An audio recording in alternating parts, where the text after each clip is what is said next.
สำบายดีสุผู้สุคนมาแล้วบ่ได้ลง YouTube โดนกิจกรรมของเอลซ่าวายุและน้องวาลินเนาะอ่าวายุเอลซ่าวาลินมื้อนี้ก็มาวัดเนาะจอมทองอยู่ที่ตะแขกเนาะมาโปลงศพย่าพ่อคำไตเนาะอยู่วัดจอมทองเนาะ อันนี้เป็นกิจกรรมตัวหนึ่งที่พาเด็กน้อยมาเฮ็ดบุญเนาะเฮ็ดทานก่อนเนาะอ่าอันนี้เพิ่นก็มาเนาะอันนี้ยาพ่อใหญ่เพิ่นเนาะอยู่วัดจอมทองเนาะอืมยาพ่อหนูไตเนาะอันนี้ก็บรรยากาศเนาะอ่ามื้อวางเพลิงเนาะคนหลายเนาะคึกคืนเนาะตอนนี้ก็มีการเวียนเทียนเนาะ3รอบก่อนเนาะอืม เอลซ่าวายุแล้วก็น้องวลินเนาะย่างเวียนอันนี้เป็นศพพระเมรุเพิ่นเนาะอันนี้ยาคูทั้งหลายมาประจำงานพิธีของเพิ่นเนาะก็พาเด็กน้อยเนาะเอลซ่าวายุและน้องวลินเนาะมาเพื่อเฮ็ดบุญเฮ็ดทานก่อนเนาะ มื้ออื่นเช้าเราจะเดินทางไปที่คุนกองแรงมาแล้วพี่น้องมาคุนกองแรงแล้วมื้อนี้กิจกรรมอยู่คุนกองแรงเนาะเอลซ่าวายุน้องวลินเนาะมีกิจกรรมพายเรือขยักเนาะตอนนี้เรากำลังชมบรรยากาศวิวของคุนกองแรงพี่น้อง บรรยากาศดีเนาะทุกคนมาเยี่ยมมายามมาชมเนาะเพิ่นยังบ่เปิดเป็นทางการกิจการเนาะต่างๆเนาะบ่ว่าจะเป็นที่พักเนาะหรือว่ากิจการโหนสลิงเนาะตอนนี้เรามาซื้อกิจกรรมแรกคือกิจกรรมพายเรือคายักเล่นสายน้ำเนาะตัวนี้ฐานวายุเพิ่นก็ใส่เสื้อชูชีพเนาะอันนี้ก็ทีมงานมานำเนาะเอลซ่าลงเรือแล้วกับทีมงานเนาะ อันนี้ทีมงานเนาะเอลซ่าไปนำทีมงานเนาะต่อไปก็พายเรือเลาะเนาะทีมงานค่อยเนาะลงและบาทนี่ทีมงานค่อยจะมีท่านวายุเนาะกับน้องวลินเนาะอันนี้ท่านวายุเนาะให้น้องวลินอยู่ข้างหน้าเนาะคุณวายุเพิ่นจะอยู่ข้างกลางเนาะบัดนี้พายเรือเลาะเนาะบรรยากาศแถวสายน้ำนี้สายน้ำกุนกองเลงนี่จะมาจากภูเขาเนาะที่อยู่ด้านในแล้วมีตาน้ำเนาะบ่มีวันแห้งเด้อสายน้ำตัวนี้เนาะเราจะพากันพายเรือลิ้นเนาะพายเรือคายักอ้อมไปอ้อมมาแถวนี้เนาะเพิ่นให้เช่าเนาะชั่วโมงหนึ่งเนาะก็คือพายได้2รอบกับพอดีชั่วโมงละพี่น้องตอนนี้บรรยากาศดีเนาะ โอ้ท่านวายุเพิ่นมักน้ำขนาดเพิ่นว่าน้ำใสเย็นอยากโดดน้ำเพิ่นว่าเอาขาลาน้ำอีกบาดนี้โอ้ยพายเดี๋ยวพายเนาะน้องวลินก็พายขนาด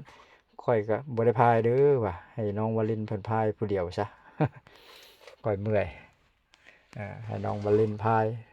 ท่านวายุเพิ่นก็เอาขาลาน้ำแล้วมันก็ช้าเลยต่อไปกิจกรรมต่อไปคือนั่งรถเนาะรถ4ล้อครับรถวิบากเนาะลุยเนาะใส่หมวกกันน็อกเนาะเพิ่นให้ใส่หมวกกันน็อกเนาะคันหนึ่งนั่งได้3 คนเนาะถ้ามีเด็กน้อยนำเนาะอ่า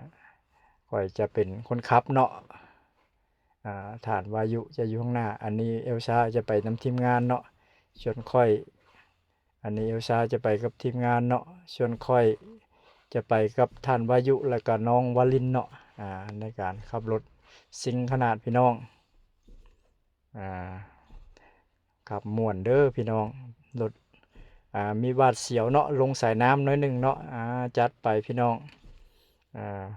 โอ้ทางทีมงานลงไปแล้วกับเอลซ่าเนาะลงไปแล้ว เอลซ่ากับทีมงานลงไปแล้วบัดนี้ทีมค่อยลงไปอ่ามาฮอดครัวคุณกองแรงละอ่า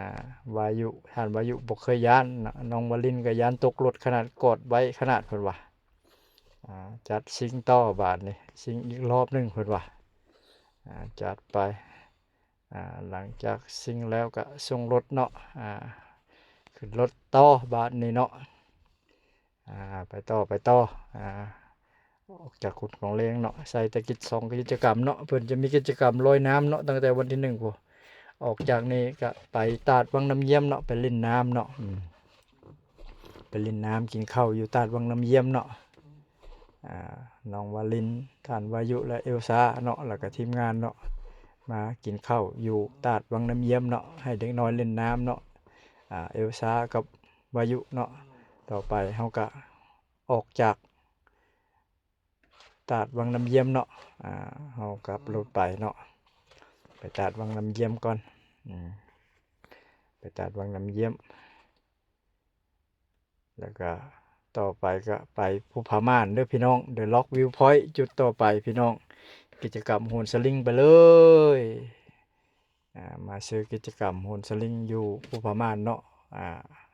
เอลซ่าวายุและน้องวาลินเนาะเพิ่นอยากไปขนาดเนาะตื่นเต้นเนาะเพิ่นสิเฮ็ดให้ยานเบิ่งว่าเพิ่นตื่นเต้นแฮงเพิ่นเจ็บเหี่ยวบาดนี่ท่านวายุเพิ่นเจ็บเหี่ยวตื่นเต้นแฮงเด้อเพิ่นเจ็บเหี่ยวบาดนี่ยานก็บ่จักว่ายานแล้วไปเหี่ยวเลยบาดนี่ตื่นเต้นเพิ่นว่าปวดเหี่ยวแฮงเด้อว่ะท่านวายุเอลซ่าก็ไปชมวิวเนาะชมบรรยากาศก่อนไปโหนสลิงเอลซ่าก็เบิ่งสิย้านบ่ย้านเนาะภูผาม่านเด้อพี่น้องเดอะล็อกวิวพอยต์เนาะกิจกรรมเพิ่นหลักๆแม่นโหนสลิงนี่เนาะโหนสลิงแล้วก็มีเดินป่าอีกเนาะโหนหลายจุดเติบเด้อพี่น้องพาไปเลยสิเฮ็ดให้เด็กน้อยนี่ย้านเนาะกับน้องวลินย้านนี่บ่ย้านซ้ำไปลงทะเบียนซ้ำบัดนี้พาเดี๋ยวไปลงทะเบียนเด้อน้องเอลซ่าท่านวายุแล้วก็น้องวลินลงกิจกรรมแล้วบ่ได้ย้านเลยบาดนี้ใส่หมวกเตรียมความพร้อมพี่น้องใส่หมวกใส่อุปกรณ์เนาะสำหรับไปเนาะวายุปิดหน้าเลยบาดนี้ว้ายเพิ่นตื่นเต้นเนาะบ่ย้านเด้อนี่น่ะโอ้ยเฮ็ดให้ย้านแบบบ่ย้านซ้ำบัดนี้เตรียมลุยเด้อไผสิไปก็ได้เตรียมเกิบจุบเจือเด้อพี่น้องแล้วก็ใส่อุปกรณ์เนาะของเพิ่นเนาะตอนนี้เอลซ่ากำลังใช้อุปกรณ์เนาะสำหรับโหนสลิงเนาะอุปกรณ์ของกิจกรรมนี้เนาะทางเพิ่นจะเตรียมความปลอดภัยให้เนาะจะมีคนพาไปเนาะสตาฟเนาะผู้ที่ดูแลเนาะเด็กน้อยซำนี้ก็ไปได้เด้อพี่น้องเด้อ7 ปีกับ9 ปีเนาะไปได้สบายเด้อพี่น้องเอลซ่าเตรียมพร้อมเรียบร้อยล็อกจึ๊บกึ๊บครบแล้วสำคัญเรื่องเกิบด้วยพี่น้องต้องให้มีเกิบที่กระทัดรัดเนาะและเสื้อผ้าที่สะดวกสบายในการเดินทางไปเนาะเอลซ่านี้พร้อมละเนี่ยพร้อมแล้ว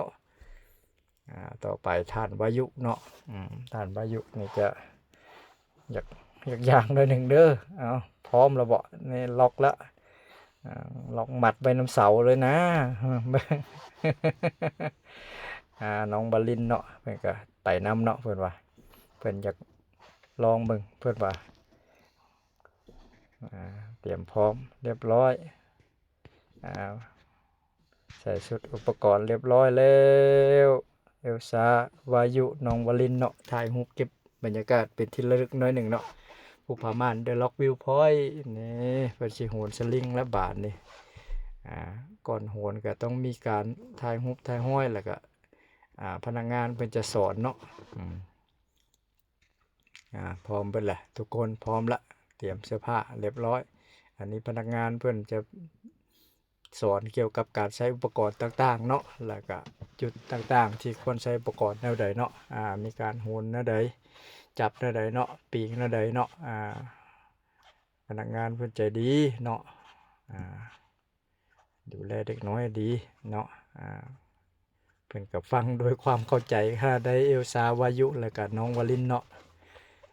ตอนนี้เฮาก็เตรียม ตัวแล้วเนาะ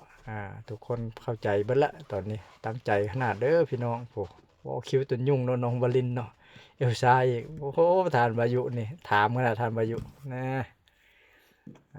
าพาเดี๋ยวคิวยุ่งเลยเนาะน้องวลินเอลซ่าวายุเนาะมาแล้วมาจุดขี่สลิงแล้วมาแล้วสตาฟมา2 คนเลยเนาะพี่น้องมาดูแลทานวายุโดยเฉพาะเนาะทานวายุเตรียมละไปก่อนเลยเนาะคนใจกล้าที่สุดในทีมงานเฮาเนาะท่านวายุเนาะไปก่อนเลยไปแล้วท่านวายุห้อยละไปแล้วพี่น้องท่านวายุไปก่อนหมู่เลยฟ้าเพิ่นบ่ยานหยังเลยเด้อผู้นี้เด้อต่อไปก็น้องวลินเนาะน้องวลินเนาะคนที่2เพิ่นก็ว่าบ่ยานคือกันว่ะชิวๆสบายเพิ่นว่าน้องวลินเพิ่นจัดไปละไปแล้วโอ้โหน้องวลินไปแล้วต่อไปก็ไผเนาะปานนี้ต่อไปแล้วก็ค่อยเนาะแล้วก็เอลซ่าเนาะต่อไปก็ไปต่อมาแล้วเอลซ่ามาแล้วค่อยโหนมาแล้วเนาะแต่ว่าค่อยบ่ได้ถ่ายภาพไว้อันนี้เอลซ่าไปแล้วเอลซ่าเพิ่นก็ตื่นเต้นคือกันเด้อเนาะครั้งแรกเนาะแต่มีความกล้าหลายตอนนี้ก็มีการปีนขึ้นเนาะปีนขึ้นแต่ละจุดแล้วก็โหนไปจุดใหม่นี่วายุแล้วนี่อันนั้นท่านวายุไปแล้วไปอีกแล้วน้องบลินก็ไปอีกแล้วเส้นที่2ไปแล้วเส้นที่2เอลซ่าก็จัดมาอีกค่อยก็ไปแล้วบัดนี้ค่อยก็ทิวค่อยละไปจัดไปก็ค่อยไปหลายเทื่อแล้วเนาะครั้งนี้ก็เป็นครั้งที่5แล้วมั้งที่5ละบ่เป็นห่วงเนาะอันนี้ก็ท่านวายุก็ป้าม่วนขนาดเพิ่นว่าเพิ่นอยากไปอย่างเดียวบาดนี้โอ้ยเดี๋ยวก่อนถ่ายเอลซ่ามาแล้วบินมาแล้วเอลซ่าโอ้บ่ได้ย้านหยังเลยพุ่นนี่ก็จัดเต็มบินมาอย่างเดียวเลยโอ้ตอนนี้ก็มีการโรยตัวลงมาจุดเนาะ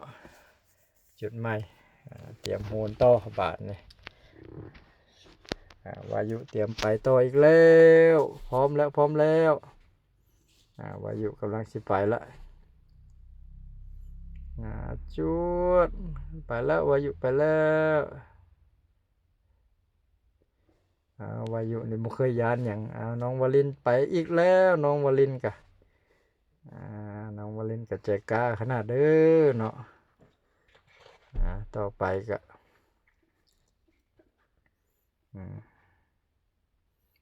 ที่ข่อยแน่เนาะไปแล้วจุดฮอดแล้วพี่น้องต่อไปเอลซ่ามาอีกแล้วโอ้หลายมองให้โหนขนาดเนาะพี่น้องหลายจุดหลายมองเนาะให้โหนขนาดบ่มียานเลยมีปิงป่าอีกเพิ่นเมื่อป้าปิงเอาโโอ้เอลซ่าก็ปิงเก่งขนาดปิงไต่เอาเลยเนาะสบายพี่น้องจัดไปตอนนี้ก็มีการปีนจากที่สูงลงมาที่ต่ำเนาะแล้วก็ย่างบันไดเนาะนี่บันไดเล็กพี่น้องสะพานเล็กเนาะพาเดี๋ยวย่างไปอีกจุดหนึ่งเนาะเดี๋ยวถ่ายห้อยเนาะสะพานเล็กเนาะโอ้แดดฮ้อนขนาดพี่น้องจัดไปอย่างม่วนเนาะความตื่นเต้นมีไว้ท้าทายสำหรับทีมงานเฮาเสมอเนาะโอ้น้องวลินถ่ายรูปขนาดน้องเอลซ่าเอลซ่าก็ถ่ายรูปขนาดเก๊กขนาดบาดนี้มีท่าเก๊กเพิ่นใดเอาเก๊กต่อมาก็ต้องมีการปีนขึ้นไม่จุดสำคัญเนาะจุดชมวิวเนาะเอาไปปีนขึ้นไปเลยพี่น้องมีการถ่ายรูปตะข่ายเนาะนี่ถ่ายรูปตะข่าย โอ้โฮโพโตโตท่านวายุเนาะบ่ย้านหยังเลยเพิ่นเฮ็ดน้องวลินเพิ่นก็ไต่เชือกอยู่เนาะเอลซ่าเพิ่นก็เดินไปนี่ย่างเฉยเลยว่าบ่เคยย้านหยังเลยเนาะทีมงานนี่เนาะได้ใจได้ใจตะไคร้เนาะที่กลางอยู่กลางภูเขาเนาะก็ย่างขึ้นไปจุดชมวิวพู้นแหล้วพี่น้องอ่าต้องได้ย่างขึ้นไปจุดชมวิวเนาะทางนั้นก็พักผ่อนอยู่เทิงจุดชมวิวเนาะเอลซ่าวายุน้องวลินเนาะต้องได้พักผ่อนเนาะเพื่อไปกิจกรรมต่อไปอันนี้ก็เอาน้ำมากินเนาะน้ำมากินก่อนเอาน้ำมากินเนาะกินแล้วก็ชมวิวถ่ายรูปเนาะเก็บบรรยากาศไปอ้อมข้างเนาะเป็นภูเขาประมาณ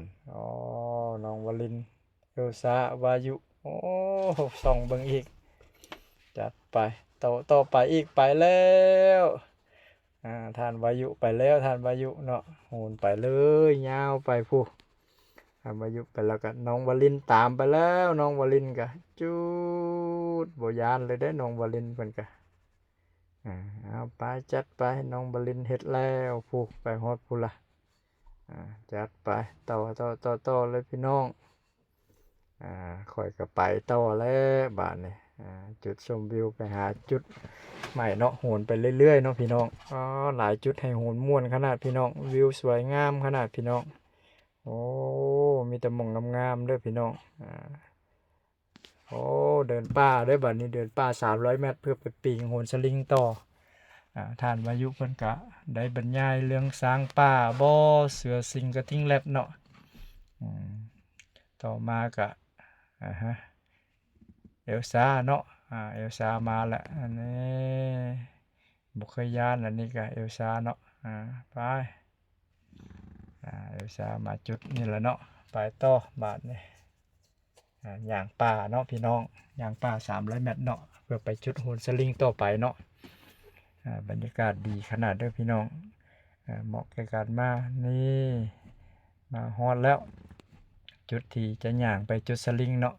เตรียมตัวจบเจือเนาะจุดสลิงตัวสุดท้ายเนาะที่จะกลับไปจุดปล่อยเนาะตัวนี้ย่างไปก่อนเนาะพี่น้องย่างไปจุดสลิงที่ปล่อยเนาะปล่อยแล้วก็ไปจุดที่เฮามาเนาะแล้วก็จบกิจกรรมเนาะตัวนี้ตัวสุดท้ายเนาะพี่น้องหลังจากย่าง300 เมตรเนาะตัวนี้ก็บรรยากาศก็ประมาณนี้แหละพี่น้องไปต่อเด้อพี่น้อง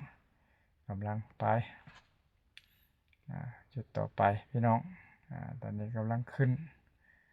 ไปที่เทิงๆเนาะตอนนี้กำลังเตรียมตัวเนาะย่างไปจุดโหนสลิงกูแหละจุดตัวนี้แล้วเนาะพี่น้องตื่นเต้นมวนชุดแล้วโอ้ทานวายุเตรียมขนาดบาทนี่ทานวายุเตรียมไปแล้วเอลซ่าไปก่อนเนาะให้เอลซ่าไปก่อนน้องวลินไปที่2เนาะน้องวลินไปแล้วทานวายุเนาะไปสุดท้ายเนาะทานวายุไปสุดท้ายโบกมือให้อีกไปใจกล้าขนาดเอาเก่งเ